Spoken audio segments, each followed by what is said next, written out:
წარმოიდგინეთ, მაქვს ულამაზესი ხე, რომელიც ფორთოხლებითაა დახუნწრული. საკუთარ თავს ვეკითხები, რისგან შედგება ფორთოხალი? როგორ ვუპასუხო შეკითხვას? ამისათვის ფორთოხლის სიღრმეში უნდა ჩავიხედო. ამიტომ მე მას გავადიდებ იქამდე, სანამ მის უკიდურეს წერტილში არ ჩავალ. მალევე ან მოგვიანებით მე დავიწყებ მისი შემადგენელი მოლეკულების დანახვას. თუმცა, მხოლოდ მოლეკულებით არ მთავრდება ამბავი, იმიტომ რომ მოლეკულების გადიდებით, კიდევ უფრო გადიდებით, მის სიღრმეში დავინახავ ატომებს. არც ატომებია ამბის დასასრული.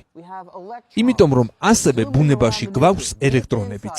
კიდევ თუ მოვაახლოვებ და გავადიდებ ატომის შემადგენლებს და არ დავტოვებთ არც ერთ ადგილს, დავინახავ მის ბირთვს. მას დავიჯერ, რადგან სწრაფად ბრუნავს და გავადიდებ. მის შიგნით დავინახავ ისეთ მცირე ნაწილაკებს, როგორიცაა ნეიტრონები და პროტონები. დავიჯერ ერთ ნეიტრონს და გავადიდებ. კიდევ დავინახავ ერთ-ერთ უმცირეს, პაწიწინა ნაწილაკს, სახელად კვარკს. აი, აქ მთავრდება ეს მოგზაურობა. თუმცა სიმების თეორია გვეუბნება, რომ ამ ნაწილაკების შიგნითაც არის რაღაც.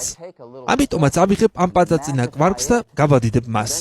ხედულობის არეში არაფერია, მაგრამ სიმების თეორია დაჟინებით ამბობს, რომ მის შიგნით ვიპოვი ენერგიის პაწაწინა ძაფს, პატარა სიმს, ძაფისებს, ვიოლინოს სიმს. დიც ჩამოუკლებ და ვიბრირებს. შევქმნი პატარა მუსიკალურ ნოტს, რომლის ხმასაც გავიგონებ. სწორედ ამას გულისხმობს სიმების თეორიაც. ამ შემთხვევაში მუსიკალური ნოტები არ ჟღერს, არამედ ენერგიის ნაწილაკები.